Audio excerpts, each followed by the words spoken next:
Hello random person on the internet, my name is Nayaket, and this is the last video about my Creepypasta OCs.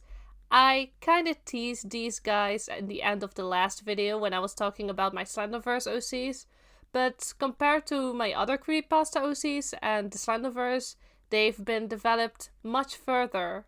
And I developed kind of a love for these kind of OCs and... well, let's just start from the beginning, shall we?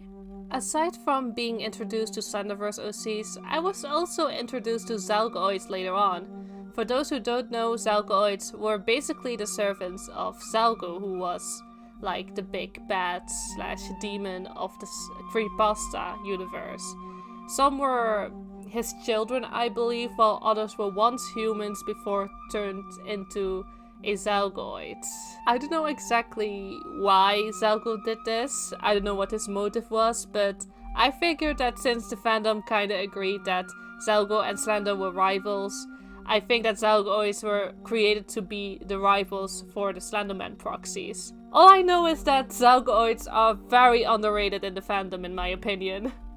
Same for my other characters, these lot are separated from Zalgoids and are now Cambions who were created by a demon named Tazalile. I already made a video about Tazalile before. It can be a little bit outdated, especially since I am planning on making a project with these lots, and I will tell more about that at the end of the video if you're curious about it.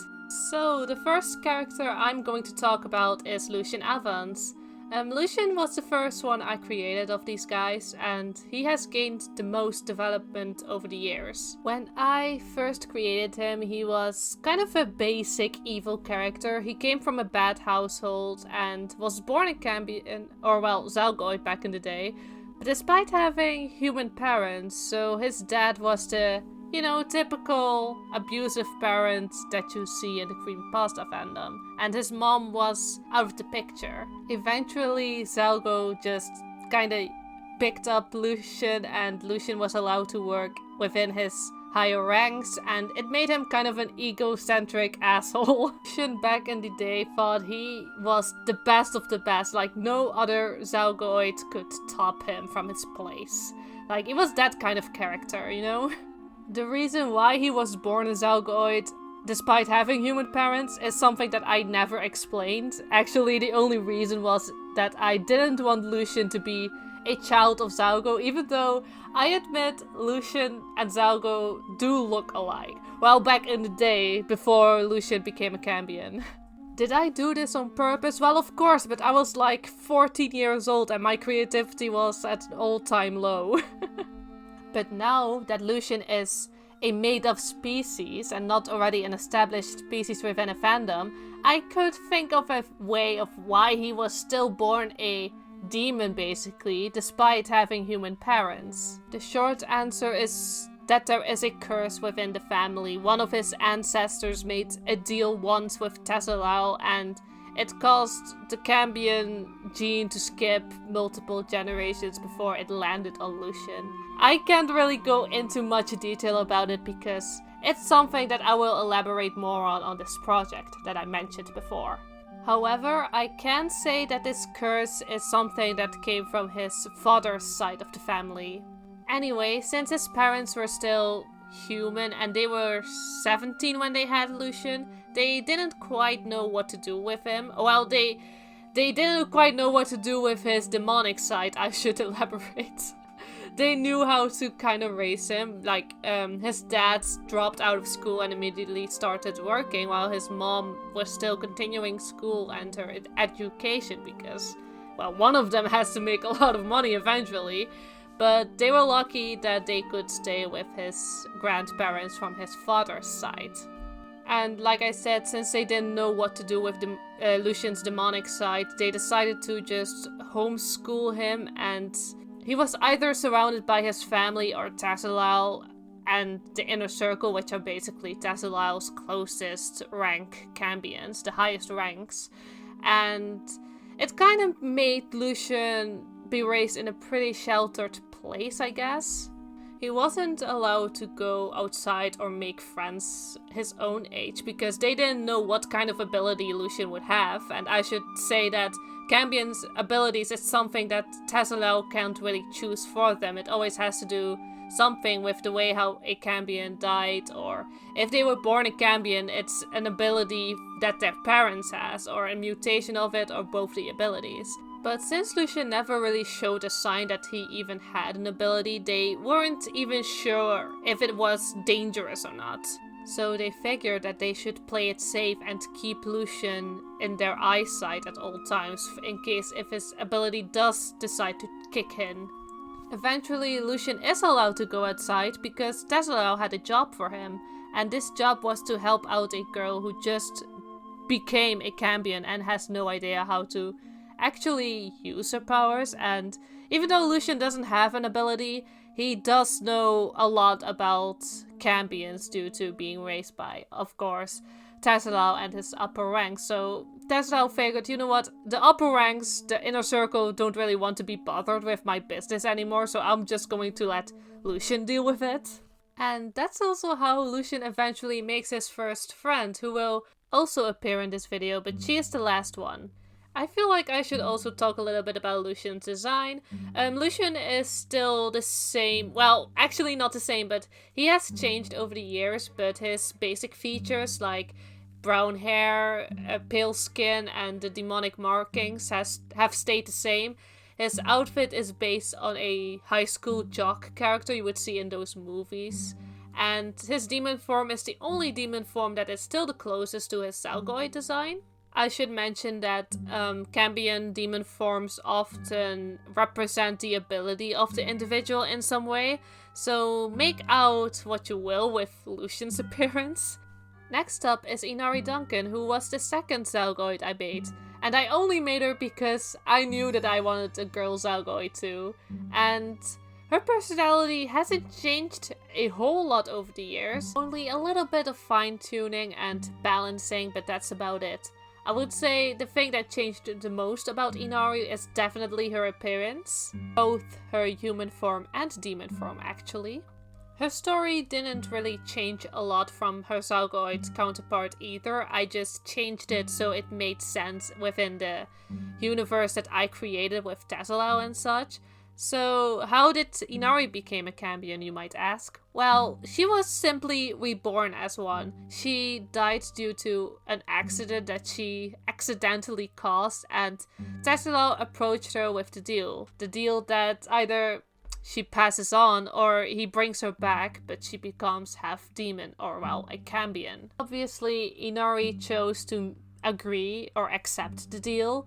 But the reason for that was because she has 3 brothers and they had already lost their parents and their grandparents, and Inari just didn't want to add more to the grief, or well, sorrow, or whatever the word is. So she decided to just accept the deal so that her brothers don't have to lose her too.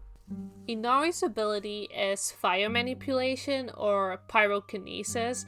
And that also had something to do with the way she died, but not really, because she died due to smoke inhalation, or I can't pronounce it, but you know what I mean. So I knew that I wanted her Cambion form to be more dragon-based, even though her name means fox, so I had a perfect opportunity to make her more firefox or kitsune themed. But a dragon is just too cool to pass on, so I just stayed with that theme.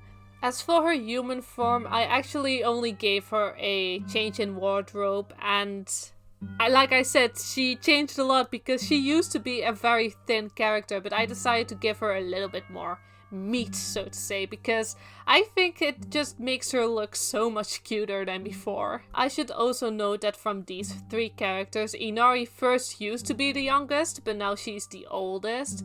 Lucian is 21, Inari is 28, and the last person is 19. So last but not least, we have Lailie Gomez, and Lailie started actually out as a different species than a Zalgoid, but it was basically the same, but more ghost-themed, I guess.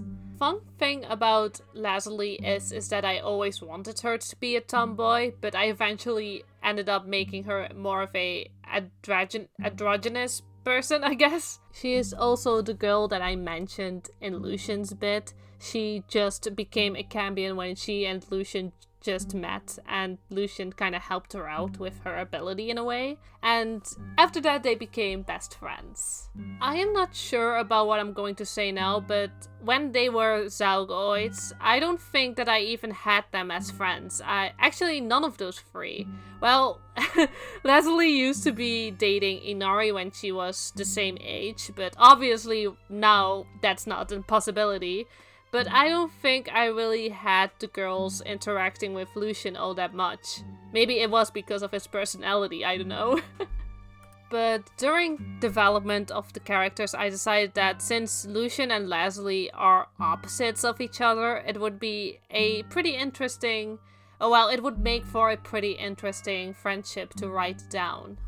Anyway, about Lailie, design-wise, she didn't change much other than I gave her a wardrobe upgrade and gave her the classic half-shaved hairstyle because it's cool, okay? I think it's very cool.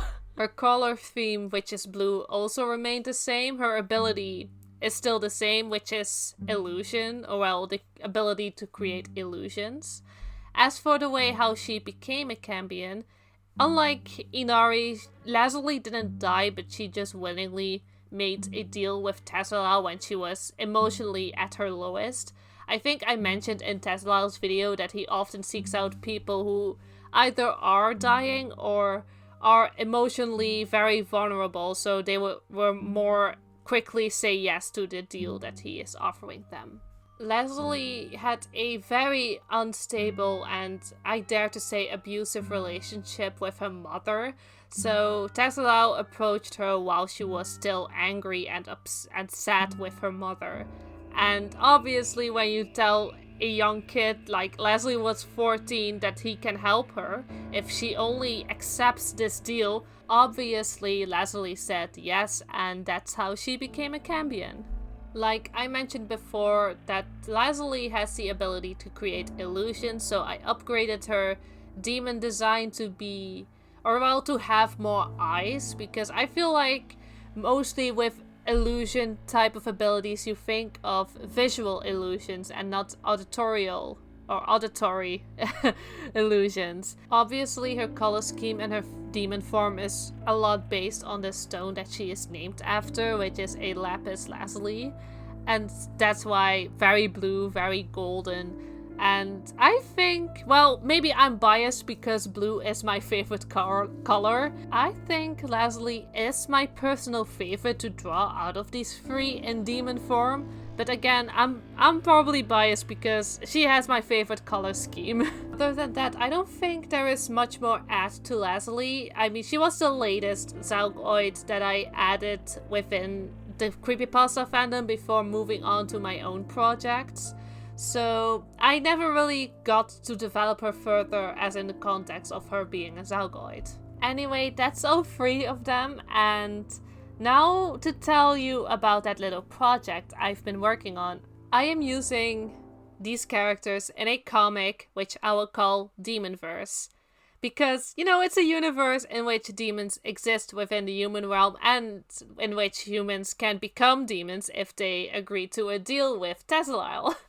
I don't know exactly when I am going to upload this comic or start to upload.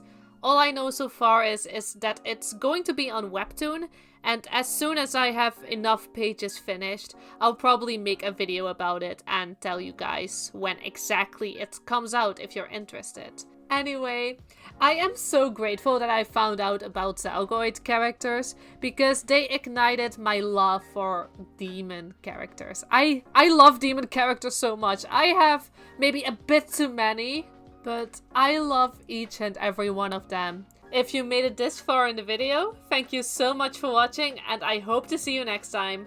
Bye bye!